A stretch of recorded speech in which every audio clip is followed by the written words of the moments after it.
بسم الله الرحمن الرحيم. مولاي صل وسلم دائما ابدا على حبيبك خير الخلق كلهم. تو حدیث پاک میں اس کی کوئی دعا آسمان تک نہیں جاتی، کوئی دعا آسمان تک نہیں جاتی. اور ان تمام چیزوں کی طرف کبھی خیال بھی نہ کرنا اور پھر یہ کہنا کہ ہماری دعائیں کیوں نہیں قبول ہوتی. دعا تو کرتے ہیں، کمائی بھی صاف ہے، حلال ہے، لیکن پاک صلی اللہ تعالیٰ علیہ وسلم مجلس میں بیٹھے ہیں صحابہ کے. ایک اجنبی شخص آیا، مجلس میں آیا، آ کر کے سیدھے حضور پاک صلی اللہ علیہ وسلم کے قریب بیٹھ گیا، اتنا قریب کہ اپنے گھٹنے حضور کے گھٹنے سے لگا لیا، قریب سے قریب ہو کر بیٹھا. صحابہ اکرام اور بھی مجلس میں تھے، سب دیکھ رہے تھے. اور وہ اجنبی جو شخص آیا تھا اس کو کوئی بھی پہچانتا نہیں تھا. اس نے آتے ہی سوالات کرنا شروع کیا. سب سے پہلے اس نے پوچھا مل ایمان، ایمان کسے کہتے ہیں؟ رسول پاک صلی اللہ تعالیٰ علیہ وسلم نے جواب دیا، اس بات کا اقرار کرو کہ اللہ تبارک و تعالیٰ کے سوا کوئی معبود نہیں، محمد صلی اللہ تعالیٰ علیہ وسلم اللہ کے رسول ہیں. فرشتوں پر اور اللہ کی کتابوں پر، رسولوں پر، تقدیر پر، قیامت کے دن پر اور مرنے کے بعد دوبارہ زندہ ہونے پر یقین رکھنا. اس اجنبی شخص نے پوچھا مل اسلام، پھر اسلام کیا ہے؟ حضور پاک صلی اللہ علیہ وسلم نے اس کا بھی جواب دیا، اللہ کی وحدانیت اور محمد صلی اللہ علیہ وسلم کی رسالت کا اقرار کرنا، نماز پڑھنا، روزے رکھنا رمضان کے، زکوٰۃ دینا مالک نصاب کو، اور حج کرنا صاحب استطاعت کو، یہ اسلام ہے. 2 سوالات ہو گئے. تیسری مرتبہ اس نے سوال کیا مل احسان، احسان کیا چیز ہے؟ احسان نیکی کو کہتے ہیں. احسان یہی پورا تصوف ہے جس کو لے کر آج صوفیہ اکرام چلتے ہیں. اس نے پوچھا احسان کسے کہتے ہیں؟ اب جواب میں میرے آقا صلی اللہ علیہ وسلم نے 2 جملے ارشاد فرمائے، وہ ہماری پوری زندگی کو گھیرے ہوئے ہیں. کیا فرماتے ہیں؟ ان تعبد اللہ کأنک تراہ وإن لم تکن تراہ فإنہ یراک. رسول پاک صلی اللہ علیہ وسلم فرماتے ہیں احسان کا مطلب یہ ہے کہ تم اللہ کی عبادت ایسے کرو جیسے تم اسے دیکھ رہے ہو. عبادت، نماز کی بات نہیں، عبادت، عبادت میں سب چیزیں آ جاتی ہیں. روزہ بھی عبادت ہے، زکوٰۃ بھی عبادت ہے، حج بھی عبادت ہے، خیرات بھی عبادت ہے، نماز بھی اس کا ایک حصہ ہے. اور رسول پاک نے فرمایا یہ ساری عبادت ایسے کرو جیسے تم اللہ کو دیکھ رہے ہو. اور اگر تمہاری یہ کیفیت نہیں آ پاتی تو ایسی عبادت کرو کہ اللہ تمہیں دیکھ رہا، یہ خیال تو آ جائے کہ اللہ تمہیں دیکھ رہا ہے. اب وہ شخص جو سوالات کر رہا تھا اس نے ساری چیزوں کو کہا صدقت صدقت، ہاں آپ بالکل سچ کہہ رہے ہیں، سچ کہہ رہے ہیں. حضرت عمر فاروق فرماتے ہیں کہ کون اجنبی ہے، خود سوال بھی کرتا ہے اور خود تصدیق بھی کرتا ہے. جواب ملنے کے بعد کہتا ہاں بالکل آپ نے صحیح کہا. اخیر میں اس نے کہا متی الساعۃ یا رسول اللہ صلی اللہ علیہ وسلم، قیامت کب آئے گی؟ اس کے جواب میں رسول کریم صلی اللہ تعالیٰ علیہ وسلم نے مخفی انداز میں ارشاد فرمایا، جتنا پوچھنے والے کو معلوم ہے اتنا ہی پوچھے جانے والے کو بھی. ہاں یہ اور بات ہے کہ میں اس کی علامتیں تمہیں بتا دیتا ہوں. پھر فرمایا جب تم دیکھو گے کہ عورت اپنا سردار جننے لگ جائے، مطلب یہ ہے کہ ماں باپ پر لو بچے حکومت کرنے لگ جائیں، اور ننگے پیر چلنے والے نیچ ذات کے لوگ بڑی بڑی بلڈنگوں میں فخر کرنے لگ جائیں، بڑی بڑی عمارتوں پر فخر کرنے لگ جائیں، حکومتیں اور کرسیاں ان کے ہاتھوں میں آ جائیں. اور پھر جب تم دیکھو کہ گانے باجے کی کثرت ہو جائے، یہ دوسری احادیث کا مفہوم بھی اس میں آپ کے ساتھ رکھ رہا ہوں، زنا عام ہو جائے، تب تم انتظار کرو کہ قیامت بہت قریب آ چکی. میرے عزیزو، حضرت عمر فاروق رضی اللہ تعالیٰ عنہ فرماتے ہم سب سن رہے تھے اور وہ اجنبی آیا اور سوالات کیا اور چلا گیا. حضرت عمر کہتے ہیں میں فوراً مجلس سے اٹھ کر باہر گیا کہ اس کو پکڑ کر کے پوچھوں کہ اتنے اہم سوالات کہاں سے لایا تھا. لیکن رسول پاک صلی اللہ علیہ وسلم نے مجھے بلایا، ادھر آؤ عمر، وہ کوئی مسافر نہیں تھا، وہ جبرائیل امین تھے جو تمہارا دین سکھانے آئے تھے. اتاکم جبرائیل یعلمکم دینکم، وہ تمہارا دین سکھانے تمہیں آئے تھے. بہرحال یہ حدیث جبرائیل اس کو کہتے ہیں. اس میں جو لفظ آیا ہے کہ تم اللہ کی عبادت ایسے کرو جیسے تم اسے دیکھ رہے ہو، یہ ہماری پوری زندگی کا حصہ ہونا چاہیے، پوری زندگی کا حصہ. اسی لیے میرے آقا صلی اللہ تعالیٰ علیہ وسلم سے سوال کیا گیا تھا. صحابہ نے پوچھا دنیا کی طاقتور چیزوں میں بڑی طاقت والی چیز کون سی ہے؟ ترتیب وار حضور اکرم صلی اللہ تعالیٰ علیہ وسلم نے ارشاد فرمایا لوہا ہے. لوہا بہت مضبوط چیز ہے. صحابی نے پوچھا کیا اس سے بھی زیادہ طاقتور کوئی چیز ہے؟ کہا ہاں اس سے بھی زیادہ اگر طاقت آگ میں ہے، کیونکہ آگ لوہے کو پگھلا دیتی ہے. پوچھنے والے نے کہا کیا آگ سے بھی زیادہ طاقت کسی میں ہے؟ حضور نے فرمایا ہاں پانی میں ہے، پانی آگ کو بھی بجھا دیتا ہے. پانی کی طاقت بہت زیادہ ہے، سونامی پانی ہی سے تو آتا ہے. اور اس کے بعد پھر پوچھنے والے نے کہا کیا پانی سے بھی زیادہ طاقت کسی کی ہے؟ آپ صلی اللہ علیہ وسلم نے فرمایا ہاں دنیا میں سب سے زیادہ طاقت ہوا کے اندر ہے. وہ پانی ہو کہ لوہا ہو کہ آگ ہو، سب کو ہوا اڑا لے جاتی ہے. اور ہوائیں جب جوش میں آئیں یا جلال میں آئیں تو بڑے بڑے پہاڑ بھی کھسک سکتے ہیں. ہواؤں کی طاقت کا اندازہ تم نہیں لگا سکتے. گھروں کی چھتیں اکھاڑ لیں گی اور لوگوں کو تہس نہس کر دیں گی ہوائیں اگر جلال میں آئیں. تو پھر پوچھنے والے نے پوچھا کیا اس سے بھی زیادہ طاقت کسی کے اندر ہے؟ حضور پاک صلی اللہ علیہ وسلم نے فرمایا ہاں ایک چیز میں ہے اور اس سے زیادہ پھر کسی کی چیز میں نہیں. پوچھا وہ کیا ہے؟ میرے آقا صلی اللہ علیہ وسلم فرماتے ہیں اس ہاتھ میں ہوا سے زیادہ طاقت ہے جو اللہ کی راہ میں عطا کیا تو دوسرے ہاتھ کو خبر نہ ہو. یہ اخلاص والا ہاتھ, اخلاص والا ہاتھ کہ اسے خود خبر نہ ہوئی ہو کہ اس نے اللہ کی راہ میں دیا ہے تو کتنا دیا, کیسے دیا. میرے عزیزو یہ اس کو اخلاص کہتے ہیں. یہ خالص اللہ کے لیے دیا, خالص اللہ کے لیے دیا, اس کی طاقت بہت زیادہ ہے. اب آپ کو میں وہ نکتہ بھی سمجھا دوں. اولیاء اکرام کی کرامتیں سنتے رہتے ہیں, میاں وہ کیا کھا کر کے اتنی طاقت بنائے تھے. غوث پاک رضی اللہ تعالیٰ عنہ بغداد میں بیٹھے ہوں اور دریا میں اگر سیلاب یا طوفان آ جائے اور کشتی بھنور میں پھنسنے لگے تو کئی واقعات ہیں کہ کشتی میں بیٹھے ہوئے مسافروں نے دیکھا کہ غوث پاک تشریف لائے, ان کی کشتی کو سل دیا, سنبھالا. جن کشتیوں میں پھٹن تھی یا پانی آ رہا تھا, یہ طاقت کیسے, یہ تصرف کیسے ان کے پاس حاصل ہوا؟ کوئی کھانا پانی ایسا ہے دنیا میں جس کو کھانے کے بعد اتنی بڑی طاقت مل جاتی ہے؟ میرے عزیزو یہ اولیاء کاملین کے پاس جو بھی طاقت تھی وہ اخلاص کی طاقت تھی. وہ جو عمل کرتے تھے وہ خالص اللہ کے لیے کرتے تھے, خالص اللہ کے لیے, اور وہ اپنے آپ کو تک فنا کر چکے ہوتے اللہ رب العزت کی بارگاہ میں. اسی لیے میرے عزیزو ان طاقتوں کے سامنے دنیا کی کوئی طاقت ٹک نہیں پاتی. اخلاص کی طاقت آج تم کر کے تو دیکھو, اللہ رب العزت کی بارگاہ میں اگر مخلص ہو گئے تو شیطان جو چیلنج کر کے آیا تھا اللہ کی بارگاہ میں, لَأَقْعُدَنَّ لَهُمْ صِرَاطَكَ الْمُسْتَقِيمَ, مولا میں تیرے سیدھے راستے پر بیٹھ جاؤں گا, جو بھی تیرے سیدھے راستے سے گزرے گا میں اس کو بہکاؤں گا. کبھی دائیں جانب سے, کہیں بائیں جانب سے, کبھی آگے سے, کبھی پیچھے سے. قرآن کی آیت میں بتا رہا ہوں آپ کو 8ویں پارے میں اللہ نے فرمایا, شیطان یہ چیلنج کیا اللہ سے قیامت تک تو مجھے مہلت دے دے میں تیرے بندوں کو بہکاؤں گا. اور پھر اللہ تبارک و تعالیٰ سے وہ کہتا ہے کہ ان سب کو سیدھے راستے سے میں ہٹاؤں گا. لیکن شیطان نے اخیر میں ایک جملہ یہ بھی کہا, مولا یہ جتنے بھی سیدھے راستے پر چلیں گے ان کو بہکا تو دوں گا, الا عبادک منہم المخلصین, مگر تیرے وہ بندے جو اخلاص کے ساتھ تیری عبادت کرتے ہیں ان پر میرا داؤ نہیں چل سکے گا, میں انہیں نہیں بہکا سکوں گا. اب اندازہ کرو کہ شیطان جس کے پاس ساری طاقتیں آ جاتی ہیں باطل طریقے سے وقتی طور پر, وہ عاجز آ گیا تو پھر دنیا کی یہ چھوٹی موٹی طاقتیں تمہارا کیا بگاڑ لیں گی؟ اگر اخلاص تمہارے اندر آ جائے, خلوص کی دولت آ جائے. دنیا میں جو کچھ بھی کر رہے ہو سب دکھاوے کے لیے نہیں ہے. کچھ عبادتیں ایسی ہیں جو تمہارے ساتھ راز رہے تمہارے اور تمہارے پروردگار کے بیچ. ہر بات کی تشہیر کرنا ضروری نہیں ہوتا کہ لوگوں کی مدد آپ نے کیا تو پیپر میں چھاپ دیا, اور آپ کوئی نیکی کر رہے ہیں تو ضروری نہیں ہوتا کہ ہر چیز کی تشہیر کی جائے. ہاں کچھ چیزوں میں حکمت اور مصلحت ہو سکتی ہے کہ لوگوں کو نیکی کی طرف بلانے کے لیے اعلان کیا گیا ہو, لیکن ہر چیز میں نہیں. عزیزان گرامی وقار, اخلاص جب کسی کے پاس ہو تو ایک اور حدیث میں آپ کو بتا دوں, بندے جو عبادت کرتے ہیں نا یہاں پر دنیا میں بھی سب کا کچھ نہ کچھ ایک غرض ہے, کچھ نہ کچھ ایک مقصد ہے. آپ نماز کے لیے آئے ہیں یا نیکیاں کر رہے ہیں یا گناہوں سے بچ رہے ہیں تو کوئی تو غرض ہوگی. حدوں میں سے ایک چیز ہوگی, جہنم کا خوف ہوگا, اللہ کے عذابات سے ڈر لگتا ہوگا اس لیے نماز پڑھ لیتے ہیں, پوری اپنی صحیح کر لیتے ہیں. یا تو پھر جنت کی نعمتوں کا شوق ہوگا کہ جنت میں جانا ہے, صحابہ تابعین اولیاء کاملین کے پڑوس میں رہنا ہے. یا تو شوق ہے یا تو ڈر ہے, اور یہ دونوں چیزیں بندے کو عبادت کرواتی ہیں. قیامت کے دن کے متعلق حدیث میں ملتا ہے جب بخشے گئے ہوئے لوگ جن کو جنت بھیجا جا رہا ہے, پیارے عزیز دوستو, جنتیوں کی بات. مفتی صاحب کا اگر یہ بیان آپ کو اچھا لگا ہو تو چینل کو سبسکرائب لازمی کر دیں, ویڈیو کو لائک کر دیں, اور ثواب کی نیت سے زیادہ اس ویڈیو کو شیئر بھی کر دیں تاکہ اور مسلمان بھائی اس ویڈیو کو دیکھیں اور اس ویڈیو کے تم عبادت کرتے تھے دنیا میں, بتاؤ کیوں کرتے تھے؟ وہ بندے کہیں گے کہ مولا تیری جہنم سے بڑا ڈر لگتا تھا, اس کے عذابات کا خوف تھا, اس لیے ہم عبادت کرتے تھے. رب تعالیٰ فرماتا ہے کہ جس چیز سے تم ڈرتے تھے میں نے آج بچا لیا, جاؤ میری جنت میں. ان کو جنت بھیج دیا جائے.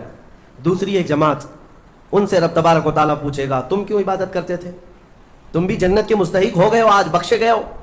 وہ لوگ کہیں گے کہ مولا ہمیں تیری جنت کی نعمتیں سننے کے بعد اس قدر شوق تھا کہ ہم وہ نعمتیں حاصل کرنے کے لیے دن رات عبادت کیے, ذکر کیے, تسبیح پڑھے, اور آج کامیاب ہوئے. رب تعالیٰ فرماتا ہے میری جنت کی خواہش کرنا بھی نیکی ہے, جاؤ میں تمہیں جنت دیتا ہوں. وہ بھی جنت میں چلے گئے. تیسری جماعت تھی, ان سے پوچھا جائے گا تم کیوں عبادت کرتے تھے, تم بھی آج جنت کے مستحق ہو گئے. وہ کہیں گے کہ مولا ہمیں تیرے جہنم کے عذابات کی بھی پرواہ نہیں اور نہ ہی تیری جنت کی نعمتوں کی خواہش، بلکہ ہم تو صرف اور صرف تیری رضا کے لیے کرتے تھے، تو راضی ہو جا، ہم جنت اور دوزخ کے لیے نہیں۔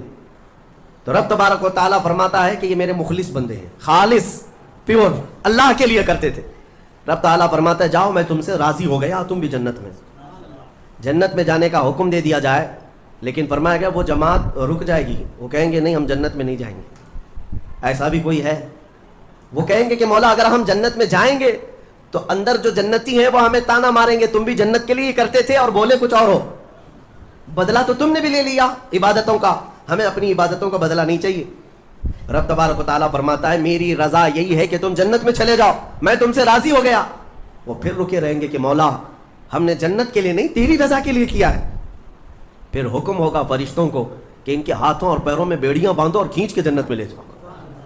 وہ ایک جماعت ایسی ہے۔ یہ کون لوگ ہیں؟ جو مخلصین ہیں، خالصتاً اللہ کے لیے عبادت کرتے تھے۔ عزیزان گرامی وقار، جو اللہ رب العزت کے لیے کرنے والے لوگ ہیں، اللہ تعالیٰ ان کو ہمیشہ ذلت اور رسوائی سے محفوظ رکھتا ہے۔ اخلاص، بنی اسرائیل میں ایک خاتون تھی اور اس کا بڑا گھرانہ تھا، اس کا باپ جو تھا وہ بڑا کنجوس اور بخیل آدمی، بڑے پیسے والا۔ ایک دن ایسا ہوا کہ یہ جو لڑکی تھی، جوان لڑکی، اس نے باہر ایک فقیر کو دیکھا جو بڑا مجبور تھا، ضرورت مند تھا، اس کو اٹھا کر کے اچھی خاصی دولت اپنے باپ کی دے دی۔ اور باپ کو پتہ چلا تو اتنا غصے میں آیا کہ میں پھوٹی کوڑی نہیں دیتا اور تو اتنی بڑی دولت اٹھا کر دے دی، اور غصے میں اپنی بیٹی کا ہاتھ کاٹ دیا، اس کا ہاتھ کٹ گیا۔ غصے میں تھا باپ، بخیل تھا، ہاتھ کاٹ دیا۔ بہرحال کٹے ہوئے ہاتھ کے ساتھ وہ رہنے لگی، تھی اللہ رب العزت کی رضا چاہنے والی۔ کئی دن تک اسی طرح گزر گئے۔ اب باپ بڑے پیسے والا تھا اس زمانے میں، وہ ہاتھ چھپا کر کے رہی۔ پھر اس کا رشتہ آیا ایک بہت بڑے خاندان سے، اور بڑے خاندان کا جو شہزادہ تھا اس نے پسند کر لیا۔ شادی کی ڈیٹ قریب آئی، ان لوگوں نے ہاتھ نہیں دیکھا، بس چہرہ اور باقی ساری چیزیں دیکھی، اور انہوں نے بھی چھپا رکھا کہ ہاتھ نہیں ہے۔ کٹے ہوئے ہاتھ کے ساتھ کون شادی کرے گا؟ بہرحال شادی ہو گئی۔ شادی ہونے کے بعد وہ گھر رخصت ہو گئی، اپنے نئے دولہے کے ساتھ وہ اپنے گھر پر بیٹھی ہے دسترخوان پر۔ وہ بائیں ہاتھ سے کھایا کرتی تھی، ایک ہاتھ تو کٹا ہوا تھا، چھپا کر کے رکھتی تھی۔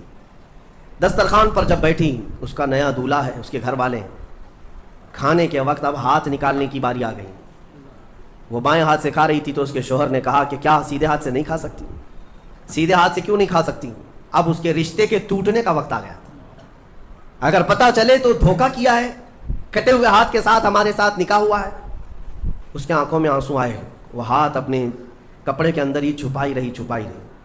اچانک اسے غیب سے ایک آواز آئی، اے میری بندی ہاتھ نکال۔ اس نے اپنے دوپٹے کے اندر سے ہاتھ نکالا تو سیدھا ہاتھ پورا صحیح سلامت تھا۔ پھر وہ زمانہ موسیٰ علیہ السلام کا تھا، ان کی بارگاہ میں حاضری دے کر اس نے اپنا یہ واقعہ سنایا۔ سیدنا موسیٰ کلیم اللہ فرمانے لگے، مولا نے مجھے یہ وحی دے کر بھیجا اور ارشاد فرمایا کہ اے موسیٰ ہم اس ہاتھ کو شرمندہ نہیں ہونے دینا چاہتے جو ہاتھ میری بارگاہ میں اخلاص سے اٹھاؤ۔ میرے عزیزو، یہ اخلاص کی دولت ہے۔ جو خالصتاً اللہ کے لیے کچھ کیا ہو، مولا اسے کبھی ذلیل نہیں ہونے دے گا، اسے بے عزت نہیں ہونے دے گا۔ اسی لیے کچھ کام ایسے کر جاؤ جو خالصتاً اللہ کے لیے ہو۔ رب تبارک و تعالیٰ کے لیے اب تک کیا کیا ہے اس کا بھی آپ کے پاس کچھ تو ہونا چاہیے۔ اگر اپنی زندگی میں آپ احتساب کریں، اپنا ہی محاسبہ کریں کہ میں جوانی سے لے کر اب تک جتنے کام کیا ہوں، کوئی کام ایسا ہے جو خالص اللہ کے لیے کیا ہو؟ رسول پاک صلی اللہ تعالیٰ علیہ وسلم کی ایک حدیث میں آپ کے سامنے عرض کرتا ہوں، اخلاص میں کتنی طاقت ہے وہ بتاتا ہوں۔ حضور اکرم صلی اللہ علیہ وسلم فرماتے ہیں، صحیح حدیث ہے یہ، 3 لوگ سفر پر تھے، 3 دوست تھے، یہ تینوں سفر پر تھے اور یہ پہاڑوں کے راستے سے جا رہے تھے۔ ایک پہاڑ کے غار میں ان لوگوں نے پناہ لینے کے لیے تھوڑی دیر آرام کیا اور بارشیں شروع ہو گئیں، طوفانی بارش، اور ایسی بارشیں آئی کہ پہاڑ کے پتھر کھسکنے لگے اور ایک بہت بڑی چٹان کھسک کر کے یہ غار کے منہ پر آ کر گر گئی۔ غار بند اور یہ اندر 3 بیٹھے ہوئے ہیں، ہاتھ کے ہلانے سے تو پتھر جانے والا نہیں، ایک بڑی چٹان گر کر کے بند ہو چکی، ان کی قبر وہیں بننے والی۔ 3 لوگ ہلا کر کے کیا ہٹا سکتے تھے؟ اب تینوں لوگوں نے کیا کیا؟ میرے آقا صلی اللہ علیہ وسلم فرماتے ہیں تینوں رونے لگے کہ اب ہماری موت یہیں پر ہونے والی ہے، ختم ہے، لیکن اس سے پہلے چلو اللہ کی بارگاہ میں اپنی زندگی کی کوئی ایسی چیز ہو جو تم نے خالص اس کے لیے کیا تھا، اس نیکی کو وسیلہ بنا کر کے دعا کرتے ہیں، دیکھتے ہیں پتھر ہٹتا ہے کیا۔ تو تینوں نے اپنی اپنی زندگی کی ایک ایک چیزیں شمار کرنا شروع کیا۔ توجہ چاہتا ہوں، پہلے ایک بندہ سجدے میں گرتا ہے اور عرض کرتا ہے مولا تو جانتا ہے میری ایک بوڑھی ماں تھی، ماں کی خدمت وہ بہت کیا کرتا تھا، ماں کی بہت تعظیم کرتا تھا۔ ایک دن رات کو جب میں گھر پہنچا تو میرے پاس صرف ایک روٹی تھی اور تھوڑا سا دودھ تھا۔ میرے گھر کے کئی بچے تھے، بچے بھی بھوکے تھے، لیکن میری ماں بوڑھی تھی، تو میں جب بھی گھر رات کو پہنچتا پہلے اپنی ماں کو کھلاتا، اس کے بعد اپنے بچوں کو کھانا دیتا۔ اس دن ایسا ہوا کہ میرے پاس صرف ایک روٹی اور تھوڑا سا دودھ تھا، ماں بھی بھوکی تھی اور بچے بھی۔ بچے آ کر لپٹ گئے، کہنے لگے کہ ہمارے لیے کھانا، بھوک کی شدت ہے۔ میں نے بچوں کو تھوڑی دیر کے لیے بٹھایا گھر کے باہر اور اس روٹی کو چور کر دودھ میں اپنی بوڑھی ماں کو کھلایا۔ میری بوڑھی ماں جو بھوکی تھی وہ پوری روٹی کھا گئی اور پورا شکم سیر ہو کر وہ دعا کرتے ہوئے سو گئی۔ اس رات کو میں بھی بھوکا رہا، میرے بچے بھی بھوکے رہے، ہمارے گھر میں اس کے علاوہ کوئی کھانا نہیں تھا۔ اے رب ذوالجلال، میں نے اپنی ماں کے ساتھ یہ جو حسن سلوک کیا خالص تجھے راضی کرنے کے لیے، خالص تجھے راضی کرنے کے لیے۔ مولا اگر یہ میری نیکی تجھے پسند ہے تو یہ چٹان کو ہٹا دے۔ وہ دعا کر رہا تھا، چٹان تھوڑی کھسک گئی، اپنے آپ کھسک گئی، لیکن اتنی نہیں کہ وہ نکل سکیں۔ دوسرا جو ساتھی تھا وہ سجدے میں گرا اور وہ دعا کرنے لگا۔ یہ پوری حدیث پاک موجود ہے جس کو میرے آقا نے بیان کیا۔ میرے عزیز و زندگی میں کوئی ایسی چیز ہو جو اللہ کے لیے کیا ہو، پھر دیکھنا زندگی کی مصیبتیں آئیں، اسی نیکی کو تم اللہ کی بارگاہ میں رکھ سکتے ہو۔ دوسرا سجدے میں گرتا اور کہتا ہے مولا تو بہتر جانتا ہے، میں اپنی چچیری بہن کا عاشق ہو گیا تھا۔ اس کی چچیری بہن تھی، چاچا کی بیٹی، عاشق ہو گیا اور ہم دونوں میں معاشقہ چلنے لگا، ایک دوسرے سے محبت کرنے لگے۔ ایک دن ایسا آیا کہ ہمارے گھر والے اور اس کے گھر والے سب باہر چلے گئے، ہم دونوں تنہا رہ گئے اور ہم دونوں ایک کمرے کے اندر آئے۔ ہم دونوں نے گناہ کرنے کا ارادہ کر لیا، شادی تو نہیں ہوئی تھی، نکاح بھی نہیں ہوا تھا، دونوں کھڑے ہوئے، گناہ کرنے کا ارادہ ہی تھا کہ ہم دونوں کو اچانک خیال آیا میرا رب دیکھ رہا ہے۔ ہم کپڑے اتارے اس کے سامنے جو ہمارے دلوں کے حالات بھی جانتا ہے، تو وہ میری چچیری بہن وہ بھی رونے لگی، میں بھی رونے لگا، اور ہم ایک دوسرے کو ہاتھ نہیں لگائے۔ مولا اس زنا سے اور اس بدکاری سے اگر میں بچا تھا تو میرے رشتہ داروں سے ڈر کر نہیں، خالص تیری رضا کے لیے، کہ مولا کریم کے اس سلطنت کو میں اپنے گناہوں سے پامال نہیں کروں گا۔ تو جب یہ وہ کہنے لگا اور عرض کیا مولا اگر میں وہ رات گناہ سے بچاؤں، تیری بارگاہ میں میرا وہ بچنا پسند ہے تو اس چٹان کو تو ہٹا دے۔ حدیث پاک میں چٹان اور کھسک گئی۔ تیسرا شخص تھا، وہ سجدے میں گرا اور کہنے لگا اے رب ذوالجلال تو بہتر جانتا ہے، میں ایک زمین اور جائیداد کا مالک تھا، میرے پاس کئی مزدور کام کیا کرتے تھے، اور ایک مرتبہ ایسا ہوا کہ میں مہینہ ختم ہوتے ہی سارے مزدوروں کو ان کی تنخواہ دے دیا کرتا۔ ایک مزدور ایسا ہے جو اپنی تنخواہ لیے بغیر چلا گیا، ایک مزدور تنخواہ لیے بغیر چلا گیا، اور اس کی تنخواہ میں نے سنبھال کر رکھی اور اس سے ایک بکری خرید لیا۔ میاں لوگ تو کسی کی سیلری ہو دبا کر کے کھا جائیں گے، اور یہ حدیث پاک میں جس کے لیے کہا جا رہا ہے وہ بندہ کہتا ہے میں اس کی پوری تنخواہ سے ایک بکری خرید لیا، بکری کو پالنے لگا، وہ مزدور آیا نہیں، وہ مزدور چلا گیا، مہینوں چلا گیا، بکری کو میں پالتا رہا، بکری نے بچے دی، بچوں کے بچے ہوئے، بچوں کے بچے ہوئے۔ اے رب ذوالجلال تو نے اتنی برکت دی کہ اس ایک بکری سے ایک پورا میدان کئی ہزار بکریاں بھر گئیں، کئی ہزار بکریاں کئی سالوں کے اندر۔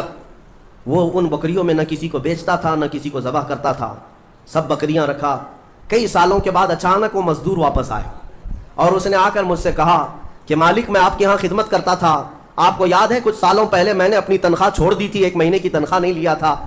تو میں نے اس سے کہا کہ ہاں مجھے اچھی طرح سے یاد ہے، اور اس کا ہاتھ پکڑ کر کے ان بکریوں کے ریوڑ کے پاس لے گیا اور کہا یہ تیری تنخواہ ہے، یہ پوری تیری تنخواہ ہے۔ اس نے کہا میرے ساتھ کیا مذاق کر رہے ہو مالک، میری تنخواہ اتنی ہے کہ اس زمانے میں ایک بکری بھی نہیں آ سکتی۔ اس نے کہا ہاں بالکل تو صحیح کہہ رہا ہے، لیکن اس زمانے میں۔ ویورز اسی طرح کی اسلامک انفارمیشن حاصل کرنے کے لیے لائک شیئر اور سبسکرائب کیجیے اور بیل بٹن کو ضرور دبائیں تاکہ آپ کو ہماری سبھی ویڈیوز ملتی رہے۔